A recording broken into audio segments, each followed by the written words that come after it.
Bonjour Serge Toubiana. Vous êtes un peu monsieur cinéma, évidemment, les cahiers du cinéma. Vous avez dirigé la Cinémathèque française, Unifrance, qui défend le cinéma français à travers le monde. Vous publiez On ne connaît du film que la scène des adieux chez Calman Levy, alors que s'approche le Festival de Cannes. C'est quoi le Festival de Cannes? C'est d'abord le tapis rouge, les paillettes, c'est quelque chose comme une fête? Pour moi, c'est d'abord les films. Bon, le tapis rouge a pris beaucoup d'importance, les paillettes existent, il y a des fêtes à Cannes, bien sûr. Mais moi, j'y ai beaucoup été depuis 1977. Ça fait quand même presque 50 ans que j'y vais. Et pour moi, ça a été la découverte des films. C'est d'abord les salles, la salle de Cannes est merveilleuse. Celle de l'Ancien Palais l'était déjà, mais celle du Nouveau Palais encore plus. C'est une projection unique au monde. Vous avez le sentiment d'être privilégié, de voir une avant-première à chaque fois. Et donc, c'est à la fois formidable. Vous vous sentez un peu responsable aussi quand vous êtes critique. Vous avez quand même aussi dans la tête qu'est-ce que je vais en penser, qu'est-ce que je vais écrire, comment je vais vivre avec ce film.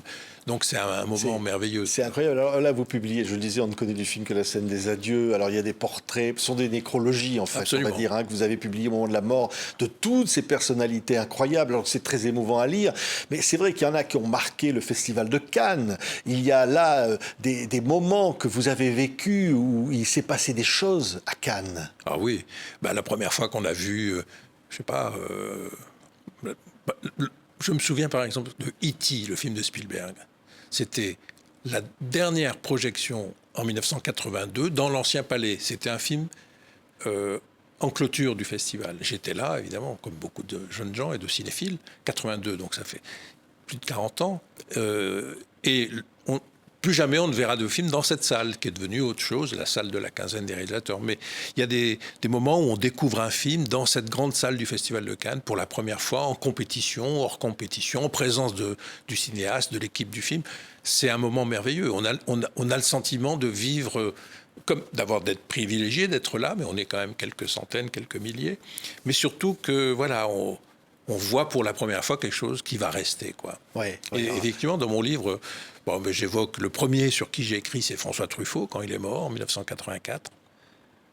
Et puis le dernier, c'est David Lynch, qui est mort au début de l'année, en janvier, vous voyez. Et entre-temps, je me suis retrouvé à écrire sur des personnalités, des gens que j'ai connus, ou pas connus d'ailleurs, des Français, des étrangers, et de leur rendre hommage. Oui. L'avant-dernier... dans ce livre, c'est Alain Delon. Alain Delon, oui. C'est juste avant David Lynch. Et vous saluez Delon. Oui. Alors évidemment, Cannes l'a reçu aussi. À la fin de sa vie, il lui a rendu hommage au samouraï, Absolument. à cet C'était acteur très incroyable. émouvant. Il pleurait d'ailleurs. Mais Cannes l'a un peu maltraité. Ce que j'explique aussi dans mon texte. C'est que quand il fait Monsieur Klein, dont il est l'acteur, film sublime, qu'il a produit lui-même, film de Joseph Losey, en compétition à Cannes, il n'a rien. Ni le film, ni lui. Amertume. Tout à l'heure, avant de commencer cette émission, on parlait de Notre Histoire. Oui. Le film de Bertrand Blier. Avec Nathalie Baye et Alain Delon. Le film, le film a été candidaté pour être en sélection officielle à Cannes. Je me souviens, j'étais membre de la commission pour choisir les films français. J'étais le seul à défendre le film. Le film n'a pas été pris.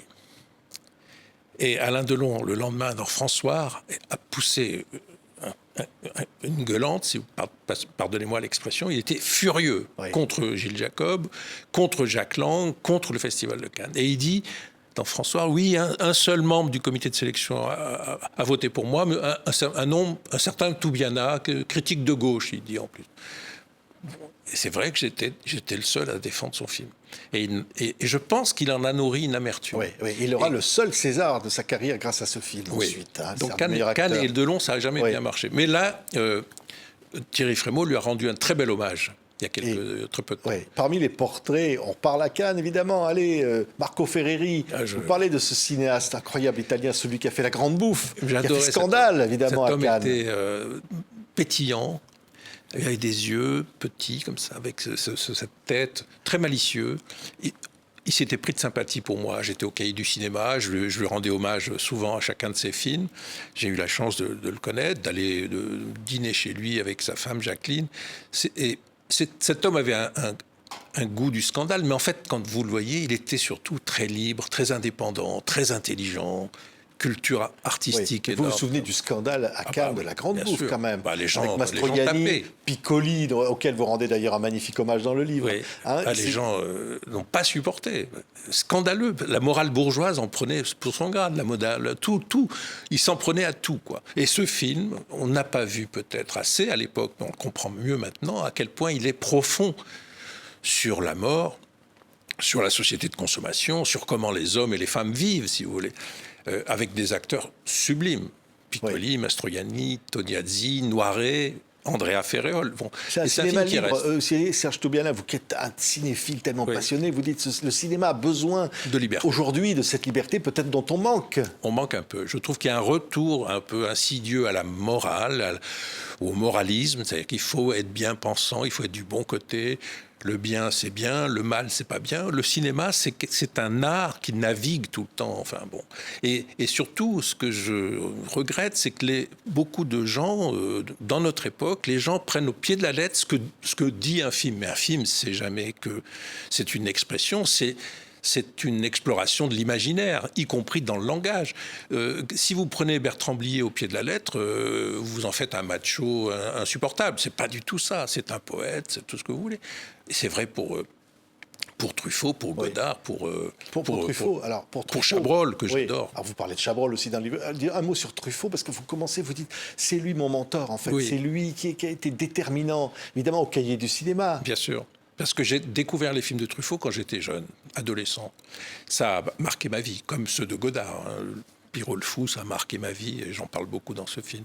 Dans ce livre, pardon. Mais Truffaut, oui, en plus j'ai eu la chance de le connaître. Il était très aimable, extrêmement disponible, intelligent. Il me posait des questions, il voulait savoir ce qui se passait dans le cinéma. Donc on avait une relation très agréable pour moi. Et j'étais très jeune, j'avais 25 ans, 26 ans. Et puis il est mort à 52 ans, ce qui n'était absolument pas imaginable pour moi. Et donc à sa mort, j'ai senti comme une espèce non seulement de tristesse immense, de chagrin, mais aussi c'était le premier cinéaste de la nouvelle vague qui disparaissait. Oui. Oui. Après, comme plus tard Jacques Demy à 60 ans. Et c'est Jacques Demy, très beau portrait de Jacques Demy. Ça, c'est le cinéma du bonheur. C'est le cinéma de la musique. Et de la création. Et du risque. Parce que faire les Parapluies de Cherbourg en préenregistrant les chansons et les dialogues par deux chanteurs et donner un rôle muet à Catherine Deneuve, c'est sublime. Oui. On s'en souvient. Tous les enfants adorent les paroles et aussi le film et les musiques de Michel Legrand que j'ai la chance de connaître aussi à la Cinémathèque. Voilà, ce sont des nécrologies, votre bouquin. Oui. C'est pas triste au fond. Claude Chabrol, parce que là, c'était un type qui aimait la vie, qui aimait la bouffe, qui aimait le cinéma. Très intelligent. Très intelligent. Ne jugeant jamais. Dans ces films, il n'y a jamais de jugement. Il y a la vie, une description peut-être de la bourgeoisie, comme on disait, pompidolienne, ça c'est un peu un cliché, mais surtout on ne porte pas de jugement. On voit la monstruosité humaine, jusqu'où elle peut aller, et en même temps, cette humanité, c'est la nôtre, vous voyez, c'est la nôtre. Donc, ne pas porter de jugement, montrer, laisser des choses se faire. Bon, c'est sans doute le plus grand cinéaste simnonien, parce que j'adore Simon. Il a fait d'ailleurs 2 adaptations de Simon. Qui est extraordinaire. Et alors, c'est vrai que Truffaut, mais même certainement Claude Chabrol, après l'avoir beaucoup critiqué, adorait Hitchcock. Ils adoraient le cinéma américain. Alors là, c'est pas vraiment le cinéma américain, le cinéma italo-américain, Sergio Leone. Vous faites un beau portrait de l'auteur d'Il était une fois en Amérique et de Il était une fois dans l'Ouest. Je l'ai rencontré, j'ai eu la chance de l'interviewer à l'époque de Il était une fois en Amérique, son dernier film, mais à l'époque, on pensait qu'il y en aurait d'autres. Il est mort à 60 ans, c'est très très jeune. Et c'est l'intelligence, la grande culture, la connaissance de l'opéra, donc sa relation avec Morricone est sublime. Je suis bouleversé quand j'entends la musique de Morricone sur Il était une fois en Amérique, qui est une musique quasiment proustienne. Vous voyez, on a le sentiment du souvenir. Quand Robert De Niro revient sur les lieux de son enfance, c'est vraiment à la recherche du temps perdu, quoi. C'est vraiment sublime. Et Leone était considéré comme un cinéaste de western spaghetti, et puis en fait, c'est un très grand cinéaste, tout simplement. Immense cinéaste. Alors, vous parliez de Robert De Niro, notamment dans Il était une fois en Amérique. Le Festival de Cannes lui remet une palme d'honneur. Oui, c'est tellement mérité. Quel acteur! Pour moi, c'est l'immense acteur que j'ai accompagné tout au long, depuis ma jeunesse jusqu'à maintenant. Moi, j'ai une fascination pour Robert De Niro. C'est immense, quoi. Et puis surtout, c'est un peu Monsieur Tout-le-Monde aussi, si vous voulez. Je peux vous raconter une anecdote. Oui. Un jour, je dîne à la Coupole avec un ami. À la Coupole, grand restaurant parisien, Montparnasse, très grande salle. Et je dis à un ami, tiens, regarde, c'est De Niro. Il dit, mais arrête, c'est pas vrai. Je dis, regarde, c'est De Niro. Et De Niro se lève et il va aux toilettes. Personne ne le reconnaît. C'est Monsieur Tout-le-Monde. Et c'est le plus grand acteur du monde. Oui. Oui. Et moi, je l'ai repéré. C'est presque le contraire d'un acteur. D'ailleurs, il revendique de ne pas jouer, de Exactement. Ne pas accepter l'acteur studio, d'être en dehors de ça. Il se fond dans le personnage et il y disparaît même, vous voyez. Oui. Et c'est l'immense. C'est immense. Alors, il est en critique de Trump. Là, c'est un nouveau job pour lui. Ouais. Et puis, engagé aussi, quand même. Oui, absolument. Et engagé du côté des auteurs. C'est un acteur qui aime les cinéastes avec qui il travaille. Il a une amitié fraternelle avec Scorsese, bien sûr, puisqu'ils ont commencé ensemble. Ils ont fait, je sais pas, 7 ou 8 films ensemble. C'est l'acteur au service de son art. Et moi, j'admire beaucoup ça. Oui, un acteur tellement populaire. Belmondo. Oui. Mais on ne peut pas ne pas parler, parce que vous avez fait cette nécrologie. C'est tellement triste de dire ce mot, ça ne va pas ensemble. Oui, Belmondo et nécrologie, parce qu'à un moment donné, il nous a quittés. Oui. Et l'émotion a été immense. Et vous dites, au fond, c'est ça un acteur populaire. Oui, parce que moi, j'ai aimé le cinéma grâce à lui. Pierrot le Fou. 65, j'ai 16 ans, je vais au cinéma, je vois un film, un couple sublime, lui est sublime, Anna Karina magnifique, la poésie, la Méditerranée, l'amour fou, elle le trahit, enfin bon, c'est tout Godard, il se met un truc autour de la tête pour s'amuser, puis il a plus le temps d'éteindre l'étincelle, il se fait sauter le caisson, Enfin, moi, pour un jeune homme, c'était la liberté, quoi. Oui. Belmondo, c'était la liberté. Oui. De gamin, déjà. Alors, évidemment, Costa Gavras, qui vous a succédé à la Cinémathèque, et Simone Signoret, ça a été aussi ça. C'est un compagnonnage. Un monstre sacré. Ouais. On disait ça, à l'époque. Un monstre sacré. Ou un sacré monstre. Oui, Signoret... Pour moi, c'est Casque d'Or, c'est Becker, pour qui j'ai une vénération, le grand cinéaste français, Jacques Becker, Casque d'Or, et puis beaucoup de films. Et évidemment, il était proche, comme Yves Montand, de Costa Gavras, et Costa Gavras, qui est quelqu'un que je respecte énormément, que je vénère comme ami, comme cinéaste, et puis comme président de la Cinémathèque. J'ai la chance d'être son ami, quoi. Ouais. Oui, bon, il y en a tellement de portraits, là. Regardez ce bouquin-là. On ne va pas parler de tous, mais tiens, moi, j'ai noté Jean-Pierre Bacry. Oui. Ah, vous dites, c'est l'art de faire la gueule. Oui. Hein, fait la tronche, mais avec un génie. Et puis, c'est quelqu'un que je n'ai pas connu. Et Gaspard Ulliel, trop jeune, et vous dites, lui, par contre, c'est une gueule d'ange. Une gueule d'ange. C'est-à-dire que ça peut être ça aussi. Une gueule d'ange. Oui. Mort bêtement, accidentellement, en faisant du ski. Il avait le cinéma à ses pieds, parce que le cinéma français l'a adoré. Il était beau, génial acteur. Il avait toutes les promesses pour lui, quoi. Voilà. Oui. Tiens, Youssef Chahine, que moi j'ai eu la chance de rencontrer plusieurs fois. Mais oui. Jo Chahine. Tellement généreux. Mais oui. Grand cinéaste égyptien. Oui. Un très grand auteur, au fond, d'une liberté. Et sympathique, généreux, amical. Souvent, quand on avait la chance un peu de les connaître en dehors de la relation professionnelle, qui était toujours la chose la plus importante pour moi, c'est souvent des gens humainement formidables, à la recherche d'idées nouvelles, travailleurs, obsédés par leur art, quoi. Très, très concentrés sur ce qu'ils faisaient, quoi. Godard aussi, que j'ai bien connu, mais Godard m'a toujours intimidé. Vous voyez, c'est plus compliqué avec Godard parce qu'il était moins facile d'approche, alors que Chabrol, René, qui est un homme exquis, l'élégance même, et dont l'œuvre me paraît être très importante et va continuer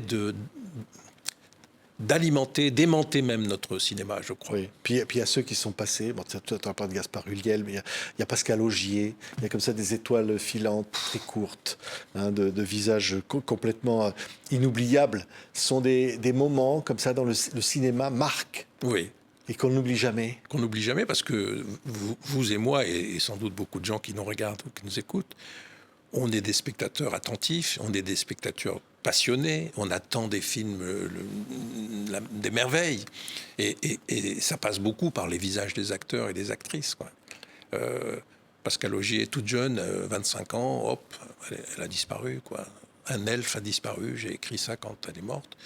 Et elle avait, elle aussi, toute une vie à faire. À Comme mener. Cyril Collard aussi. Cyril Collard. Cyril Collard. Oui. Film. Ouais. Les Nuits Fauves, ça reste. Oiseau rare, vous dites. Un oiseau rare, oui. C'était un oiseau rare. Il brûlait la vie. Ouais.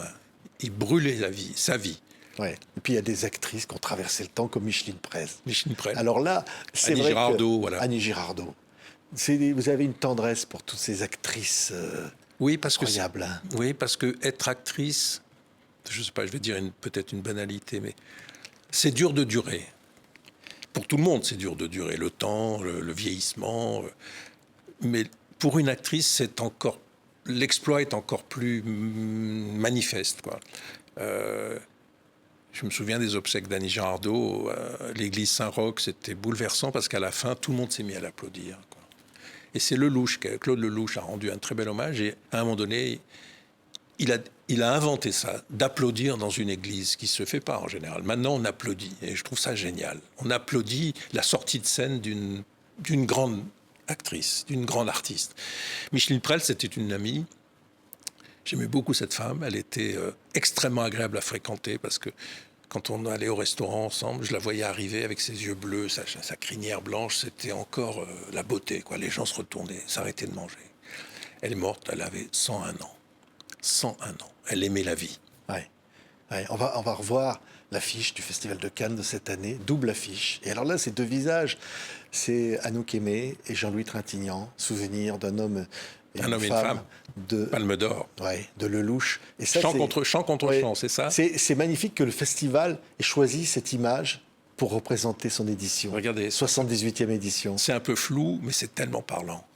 C'est un peu flou. Ouais. C'est un peu... Mais c'est l'amour fou.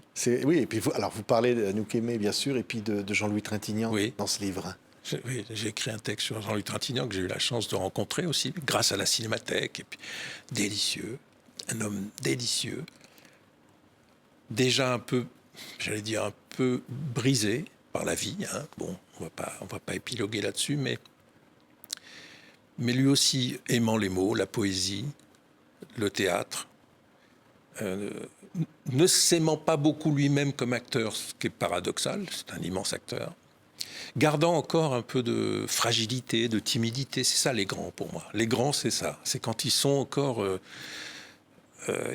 ils ont cette capacité, cette ressource d'aller chercher en eux, Piccoli était comme ça aussi, ce moment de fragilité qui les rendait si grands quand ils jouaient, quoi, au théâtre ou au cinéma d'ailleurs. C'est immense, ces acteurs-là et ces actrices-là. Merci Serge Toubiana. 78e Festival international du film de Cannes avec les visages d'Anouk Aimée et Jean-Louis Trintignant.